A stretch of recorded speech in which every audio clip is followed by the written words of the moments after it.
Masa pengenalan, lingkungan sekolah, santri MAI Susil.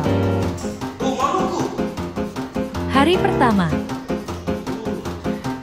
Pembekalan materi, from insecurity bersyukur, agar santri percaya diri, meraih prestasi. Jadi ada dua pendapat, ada berhenti, ada pindah. Bersama Coach Sabren. You move on. Ya, apa kira-kira move on itu? Ya. Jadi jangan sampai bilang gini, saya orang kampung ini teman-temanku orang dari Makassar, kota semua. Nah itu jangan sampai. Dimotivasi agar berani dan percaya diri. Kurang percaya diri. Kalau disuruh maju ke depan, langsung takut, minder. Nah itu insecure, bisa pindah. Diharapkan setelah materi ini, santri menjadi pribadi yang lebih baik lagi. Tapi nggak apa-apa, minimal sudah berani.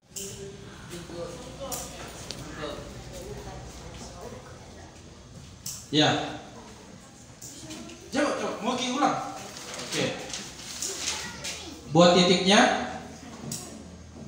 Materinya hikmat, 3, asik dan interaktif. 4, 5, 6, 7, 8, 9. Tarik garis lurus 4 kali, semua titik kena. Tidak boleh diangkat. 1. Kemana lagi? 1, 2, 3, 4, 5. Wah, lebih garisnya. 5. Ada. Dia bilang 4 kali sih.